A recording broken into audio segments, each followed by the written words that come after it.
Hello, welcome to the Goodfellas History. I'm your host, Davis. I'm Garrett. I'm Nick. In this segment, we are actually going to be talking about global warming. Now, the reason we're going to be talking about it is that the U.S., well, in the U.S. and Canada, our west coast actually was just hit by some just statistic-breaking heat waves that we've experienced as of late. I have a couple facts I'm going to go over with this. Portland, Oregon, in particular, averaged a high temperature of 112 degrees. And My even brother's worse, there. actually. What was that? My brother's there. Oh, I'm so sorry. He fled to the beach. Oh gosh. Yeah, well, I'm sure he's loving life right now because 112 as the average is just brutal to me. It actually gets even worse though because Washington had a all-time record of 110 degrees, which was and this is the article quoting it, a mere 45 degrees above average for this time of year. Jesus. Just a mere A 45 degrees. mere 45 degrees. Now Oh my in god. Canada actually beat us though because they had a high temperature of 116 degrees, and this was for a 4-day period. Jesus Christ. 4 days of around 116-degree weather. Now it gets even worse because this actually was infrastructure ruining. Like Yep. we had wires melting. We had AC just completely shutting down. Like our infrastructure couldn't handle this. And unfortunately, it led to 233 reported deaths in Canada. Oh my god. Jesus. So when I say that when we're talking about this heat wave, I want to keep that in mind. That we had a weak heat wave that killed 233 people in Canada. It ruined infrastructure across the West Coast, and personally, this is kind of just my opinion on it, but we're kind of experiencing even after effects of that here in Utah. We're going through record droughts right now. Fireworks are just outright banned right now. Like, we're going through just insane things all across both the Midwest and the West Coast because of the heat wave we've had. Now, I didn't look into this one too much, but furthermore, we have the Gulf of Mexico. On The fire. water is on fire because we had a pipe that burst in there. Like, these are things that are happening right now that are we've never seen before. And I kind of wanted to just get your guys' opinions, but I think this is like it's only going to get worse from here. Oh. Like, global warming is happening, and we're just seeing just staggering amounts of issues going on right now. I'm just waiting for when effects like that hit the Middle East and it stays permanent. I agree. Because As I everything said, I this just is talked hitting. about before is going to be turned to 10. Is going to be times by 10 for oil resource. For not oil resource, but for water resource. And there'll be parts of the world that are uninhabitable. There's no way a human being can survive those conditions. And that's kind of what I wanted to get at here is because here in the States we're having droughts now, but I can't imagine places with like less of a solid infrastructure how they're going to handle this because we have like northern like continents like Canada are just getting obliterated right now from this. I can't imagine like what happens like in the Middle East, parts of like Asia, like when they get hit by this, like this is going to be just shattering for like economies even. Well, Yeah, it's going to completely destroy countries because if the temperature keeps going up and we keep experiencing droughts, places that are not deserts will become deserts and people will have to flee. If you know what I mean? And so it's going to be places like, Russia, northern Canada. I mean, but you just said like they're experiencing the heat waves too. what Antarctica, like places like that are like very cold usually are going to become like normal and people are going to have to flee to there. well, It's going to be a mass migration of people. also to take into consideration, there are a lot of countries with mega populations that are already experiencing water issues even before the droughts come into effect. One of those countries is a country that we all know. Its name is China. Exactly it. Yep. And then we got to think about the arable land that we're able to grow stuff on to sustain our population. That's going to be impacted by the amount of heat. So I'm going to be interested to see the cost of production of foodstuffs. I'm really curious about that as well, as I said, because unfortunately looking at this, is like, it didn't just cause deaths, but it ruined infrastructure. Like there are places that aren't getting electricity. AC is down. Like the fact that AC is down during like 116 degree weather, oh my gosh, I can't even imagine right now. Like that. Texas is asking people to keep their thermostats at, what was it, 78. If you're at home doing stuff, if you're not doing stuff, they want you to raise it even more. Like if you're asleep, it's completely ridiculous. Yeah, like I'm just like, people that can't even survive in that. And now, furthermore, this actually had this was an unexpected consequence of it, but because of the heat altering a lot of the wind and whatnot, there was a high air pressure that was going on as well. Yep. Like winds picked up, and it like just absolutely is just obliterating everything. Yep.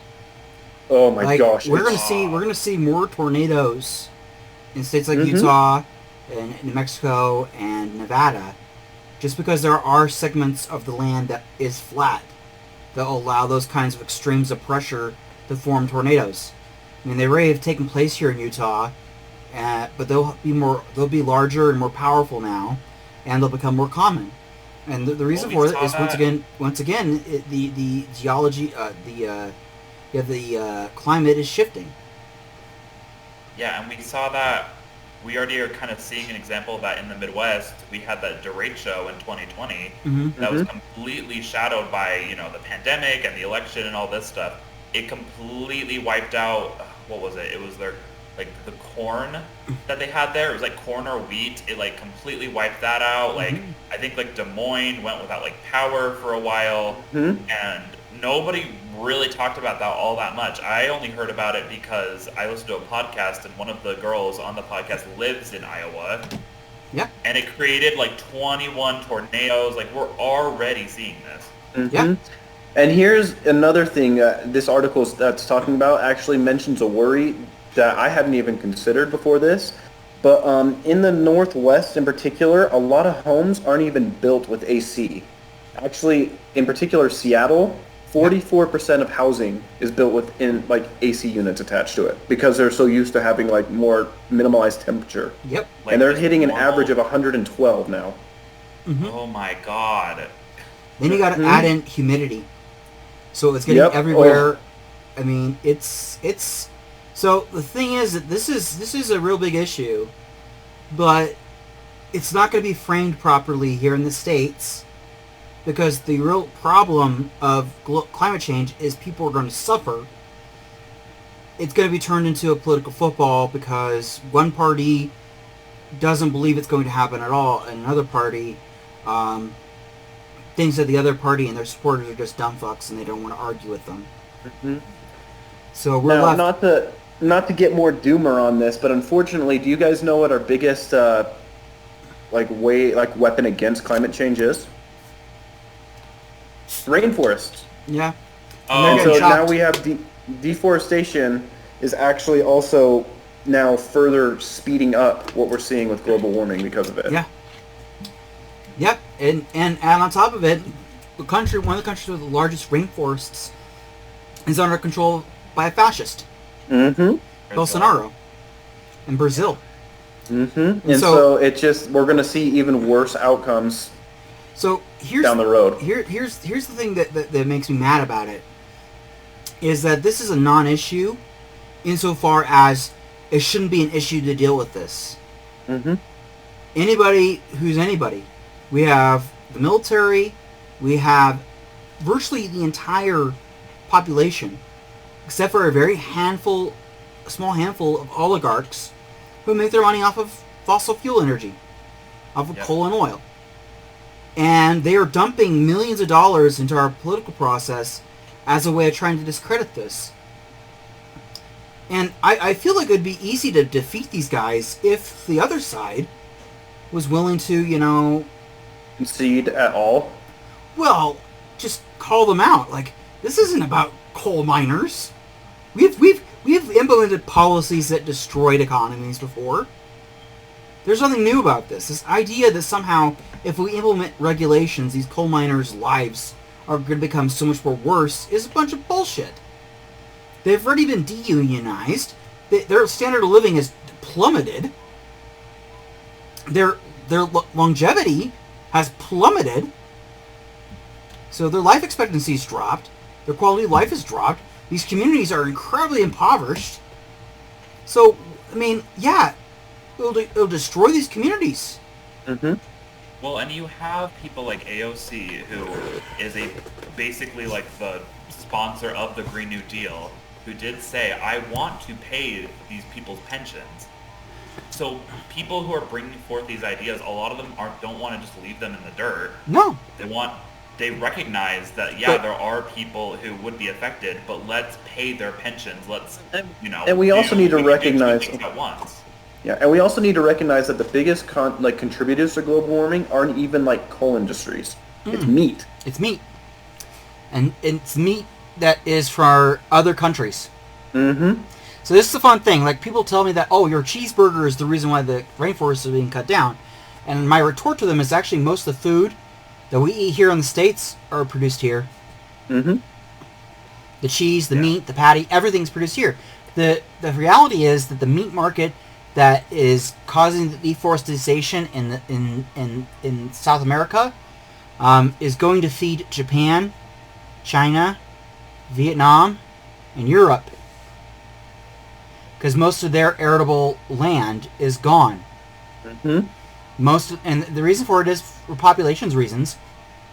I mean, we could talk about fishing with Japan, as the Japanese basically are overfishing their lanes to sustain their population. Yep. And it's affecting fishing in general, because these areas are not recovering, because culmination of overfishing and global warming has led to an incredible decrease of the fish population in the region. Yeah, and we're acidifying our oceans too. Mm-hmm. Making it harder for life to live there. And so the reality is, like, right now, like, the Green New Deal needs to be passed yesterday. Yeah, I mean, scientists are already saying no matter what we do at this point, we're going to feel effects of global warming. Of course we are. I mean, the thing is that one of the things that we don't quite understand is the reason why carbon is bad is that it entraps heat. Mm-hmm. That trapped heat has impacts over the chemical outlook of our atmosphere. Hence why our oceans become more acidic, because we're introducing more water to the ocean. This causes a destabilization in the environment for the fish. This also changes the temperature of said waters, the amount of humidity that they're releasing, which results in changes in climate. It's everything to do with these currents. It's everything to do with this cycle. And the thing that drives me crazy is that the United States could become the green powerhouse of the world.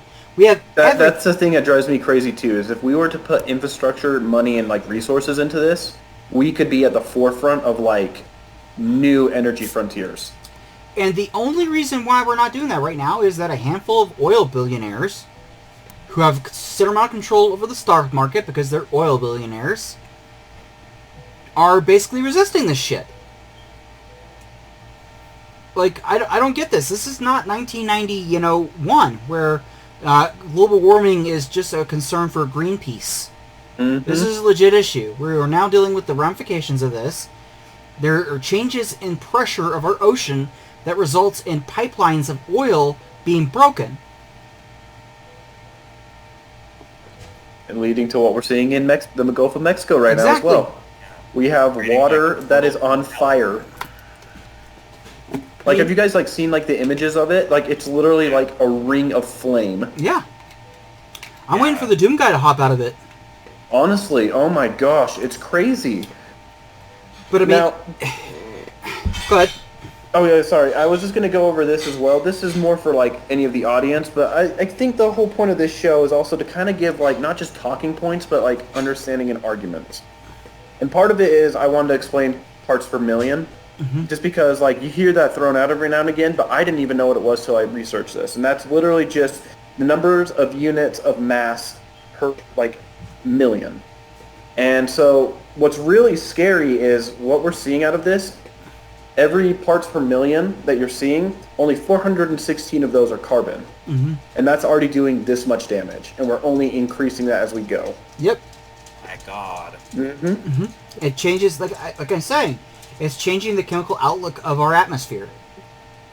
And so, even small changes, like it doesn't take that much arsenic to kill you, right? Exactly. So it's about chemical processes. Now, arsenic is poisonous to us not because arsenic is just inherently poisonous in general. Arsenic exists in nature. Arsenic is poisonous to us because it basically prevents our blood cells from operating properly and eventually breaks them down. So it does not allow for the oxygenation process to take place, which means that our body basically starves of oxygen. That's one of the reasons why arsenic poisoning happens so quickly as it does and is as lethal as it is, because it breaks down that process. Well, the same thing could be said about having too much carbon in our atmosphere. I was going to say, that's like actually almost like perfectly analogous for how the processes are going. So it's preventing preventing a cycle of cooling and heating that would naturally take place with a certain amount of carbon in the air. I mean, and I want people to think about this. It really wasn't until about 100 years ago that the amount of carbon production was even capable of affecting our atmosphere. So the reality is that we've known about this issue for about 40 years. Scientists have been talking about this for a long time, and no political party was willing to address the issue because they didn't want to take the political price. And so we're going to start seeing people dying from heat. And we're going to see industries die. As our fishing industry, once again, the southern fishing industry is going to be devastated by this oil leak. And it's going to cost people millions of dollars. Each one of these states in the south that are already poor are going to see millions of dollars of revenue lost as a result of climate change, as a result of our inability of moving away from fossil fuels so that a handful of oligarchs in our country can remain wealthy. And the thing is that even if we do change this is the thing that drives me fucking nuts, is even if we do change these things and we get the Green New Deal, those rich guys are still flipping rich. Yeah, nothing's going to change for them. Unfortunately, how I'm looking at it is, honestly, at this point, I almost don't care. I just think that what we need to do is look at what has to be done. Because at this point, we are seeing repercussions and ramifications of this, and we need to address it yesterday. Well, and these billionaires, once it reaches them, they can just move.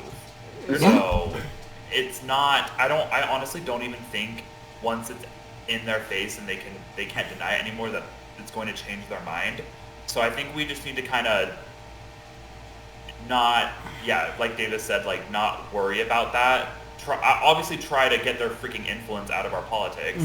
But I mean, at the same time, they're going to move to wherever in the world is not as bad. I guess so eventually it's just all bad, I guess. Yeah, I guess how I'm viewing it at this point is a lot of the things that we as like lefties are fighting for, a lot of what this channel is like kind of standing for, like Medicare for all, like we want to see more of a left-wing like progressive agenda, but a lot of that won't matter if we don't deal with this. Yeah, exactly. If we don't deal with this first, because like we're going to see ramifications that are going to have like global damage. And the thing is there's talking points that you could give to everyone. I would be more than happy to talk to Utah farmers and explain to them the fact that their land is going to be fucking useless in a decade. Yeah. They're not going to get the water they need to sustain their crop. They're going to become impoverished as a result of this. Everybody's affected by this. Like, this is not going to just affect, this is not going to just affect the water company. This is going to affect our water output. This is going to lead to either more state control or more tyrannical control of water resources in our society. I mean, best case scenario, we figure out some kind of, water salination project. Okay, that's great. We were able to salinate the salt water and turn it into fresh. But think about how many populations are going to be affected by the fact that, guess what? Oh, surprise, surprise, the fish population is gone. And all the other resources we get from the sea are no longer attainable. You know, it's not just the loss of seafood. And the thing is we're losing so much for what? So that some jackass can have oligarchs, So some jackass can have like a Ford F-350, or so that a factory that produces goods in China can do it as cheaply as possible. I'm sorry, like the reality is, this is one of the reasons where I point out all the time that the market is completely irrational. Because what's rational for you might be completely detrimental to me. And if we play a game of tearing each other's faces off, it just leaves the entire process faceless. Everybody is each other's enemy, and there's no stability that way. And nothing gets changed. Not only that, I mean, the opposite takes place. Mm-hmm. We regress, because then it just becomes tribal. So the reality is, and I don't know what's going to happen, but what's going to eventually happen is a major climate catastrophe is going to take place. Unfortunately, it sounds like it's going to take place in somewhere where the Republican Party isn't really that concerned. All I can hope is that it's Mississippi, New Orleans, and Alabama, and Texas that get devastated by this. I mean, and I don't mean that for the people. Unfortunately, sooner or later we will see something like that, because I already think that Texas in particular already felt some ramifications of that, because part of global warming that we don't talk about is harder, colder winters. Well, it's climate change. So the reality is the planet is moving away from being a temperate planet. And the temperate is this kind of balance of hot and cold. We are moving to a steppe planet, a place where I grew up, with incredibly cold winters and incredibly hot summers, okay, with very small growth time. So it's going to be harder for plants and animals to survive in this kind of environment, because there's going to be a lot less water. It's going to be hotter. It's going to disrupt entire ecosystems. Like, there's a chain reaction to this. And the thing that pisses me off about it is that people complain about losing their fucking muscle cars. Things that don't even exist anymore, that have no relevance. Mm-hmm. Well, not even that, but also things that honestly don't contribute as much as we're making it out to be. Exactly. Like, wait, time out. You need your Ford F-150 truck to get to work? I'm sorry. No. If we can find a way to get that where it's electric powered, fine. But even that. But this kind of falls under something I've wanted to see the U.S. go towards anyways, and that's a new, like transportation infrastructure. I think we really should start looking at more like trains and like busing situations, because they're so effective. High-speed rail, trains, subways, busing systems, and more importantly, a more efficient energy grid. Mm-hmm. There's a ton of energy that's wasted due to how our energy grid is structured. I mean, let's think about how much energy is being wasted when power lines go down. Our power lines are sticking out of the fucking ground, exposed to the elements. This is part of infrastructure. We could easily take all that shit, put it underground, put better wiring, better insulation, so it's less affected, and it would probably reduce the amount of energy that we use as a nation by a considerable amount.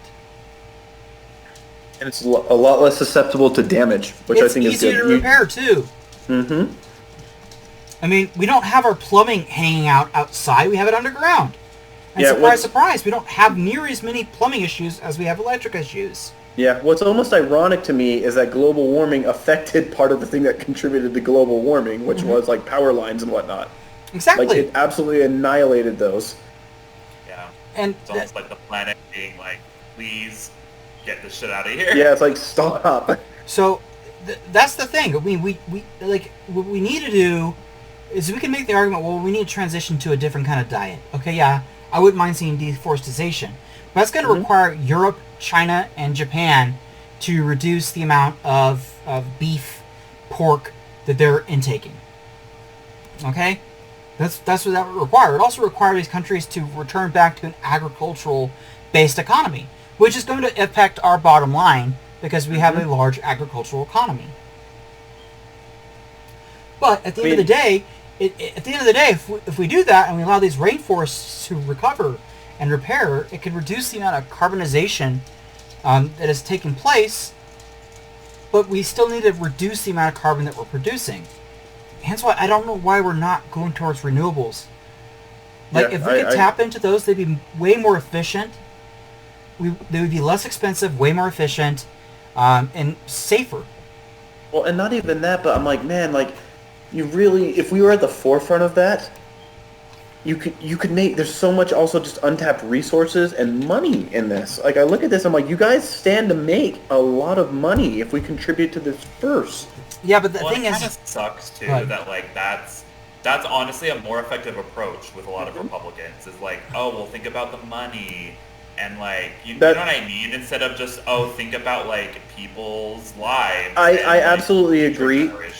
I absolutely agree. However, as I said earlier, I do think that a lot of the point of what we as lefties ought to do is give better arguments and talking points to push agendas. Like, here's the thing. The Green New Deal is not going to really affect anybody's bottom line. Except for a handful of people that we've never interacted with. That are also going to be okay anyways. They'll be fine. They'll be fine. They'll just reinvest those interests. Oh, cause the stock market to fluctuate, but when is that anything new? Here's the key thing I want to get across, though, when it comes to all of this. It's not just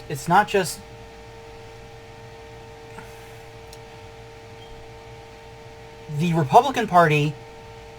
30%, so 1 out of every 3 Republicans believes Donald Trump won the election. They believe that because they have rejected reality. Yes. And that rejection of reality is disconcerting. Because they're a cult. At this point, about a third of the Republican Party, so 1/6 of the nation, give or take, is a cult. It's a death cult. They don't care. They believe they're going to some paradise after all of this, and they don't really care about anybody. They are part of the cult of the golden calf. They call themselves Christians, and by golly, they believe that they're Christians. But I mean, there's nothing Christian about what they believe. There's nothing. It's a complete bullshit. And one of the things that leftists need to do is we need to take that element and we need to marginalize the shit out of it. It needs to become irrelevant. And the only way of doing that is heading whole hog into the Republican Party and attacking them nonstop. I know this is a common theme that I talk about a lot, but we need to smash the Republican Party. I agree. I absolutely agree. We would have a Green New Deal right now. Right now, if Mitch McConnell wasn't resisting it. Oh, away. No, I mean, seriously, we would have it right now. It passed Congress, and it would go to the Senate, and we'd get it right now. I do actually, speaking of Republicans, I was curious about this, and again, what I see with this channel, what I see with a lot of channels, that what we should be doing is weaponizing, giving arguments to people so we can push our agendas. And I have a little bit of good news on that front. Republicans 38 and younger, 59% of them support the Green New Deal right now. Granted, that's not a huge base of Republicans, but there is a percentage of Republicans we could pull and push with us to get this push through. So the reality is, like, the hopeful person in me hopes to God that the Republican Party is just digging its own grave right now. Yeah. And some of it is that they've really pushed critical race theory, and I know I'm getting off topic a little bit, but I don't know if you guys remember, the Tea Party was in its full movement right now with Obama. That's not happening right now.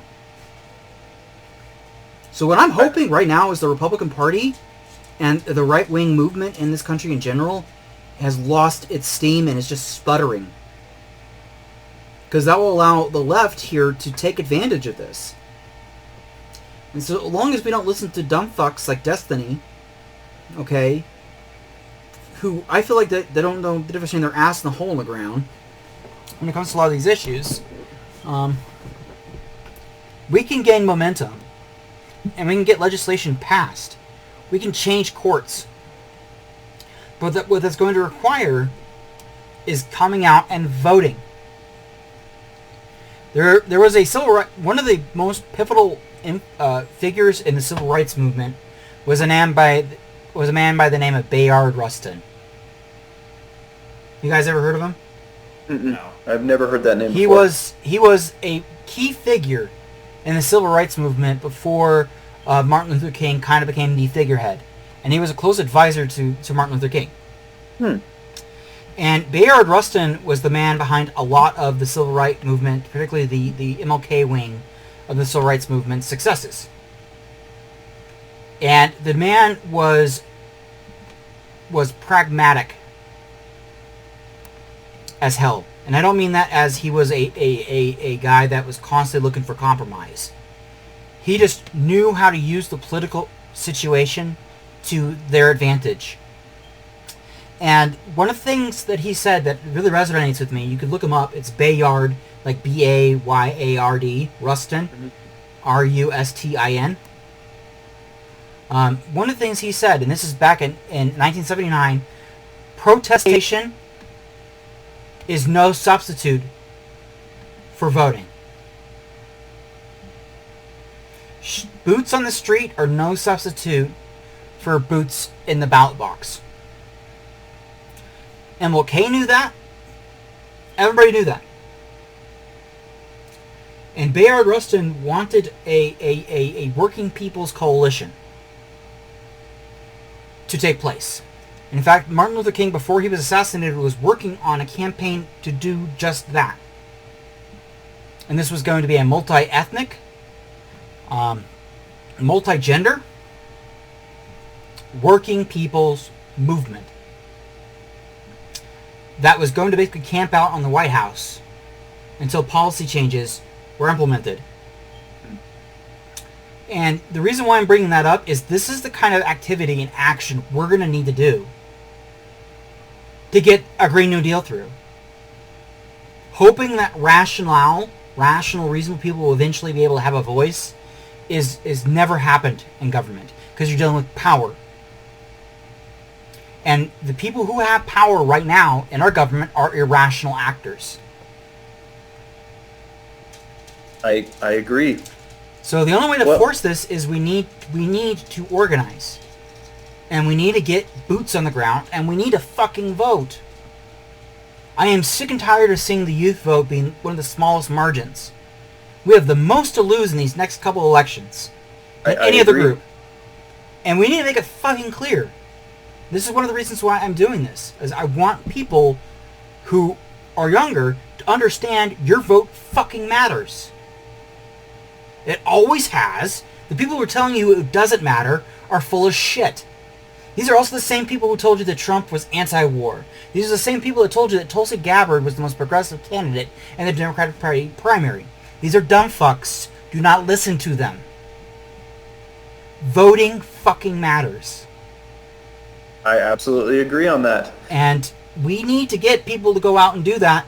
And by voting and becoming a fucking voting bloc, we gain fucking power. We gain organization, and we'll be able to get shit done that we want. Make it a holiday. Make Election Day a holiday. Sorry. That's something I would kill for. Well, of course they're not going to do that. Well, anyway, I'm not going to be a doomer. We need to fucking do that. You're good. Gentlemen, I'll close this out. So do you guys have closing arguments on climate change?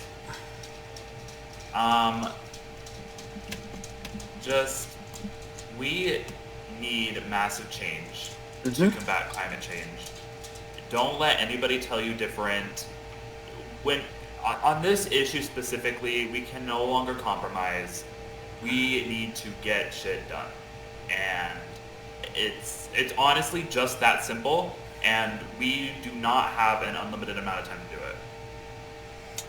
I agree. We need to be the generation that makes this fucking change, because there's no future without it. We are facing a disaster, the kinds of which we have not seen before as a species, and it's a disaster that is on par with the rise of fucking Nazi Germany and the Empire of Japan. We need to take this fight on, and if it means being rude and being mean and being aggressive, so be it. This is serious. If you have kids, or if you want to have kids, if you want to have a future, we need to do things now. Not yesterday, not the day before, now. I 100% agree. I have a couple kind of closing thoughts, and this is why I wanted to end it on this. Obviously, you guys know I'm a very big fan of Vosh. I've made that very open on that. One of the reasons I think this is the most key for me is there's two reasons. One is pragmatism, as you were talking about, Nick. While we do need to implement this quickly and effectively, we need to be pragmatic in our approaches on doing that. And I think one of the key parts to that with both an audience, with just ourselves, any person we interact with, is with arguments. We need to be effective and know who we're talking to, how they're going to operate with that, and push for what we can with that. That's actually why I mentioned with Republicans more of a monetary side, because no matter how you look at it, and studies have shown this, they're less empathetic. They're more driven by personal responsibility and oftentimes money. If you approach it with that, you can sway people. Lefties, on the other hand, while we do generally agree with climate change and whatnot, I think an effective way to remember and push people to organize on this is that people's lives are at stake. A lot of people's lives are at stake. This is something we always need to keep in mind, that we're already seeing deaths. As I said, 233 people died just in Canada because of an infrastructure shutdown from this. More will die. And if we want to avoid that, we need to have effective reasoning, effective voting, and pushing for a Green New Deal. And that's all I've got on that. This has been the Goodfellas History. We thank you for watching. We'll see you next time.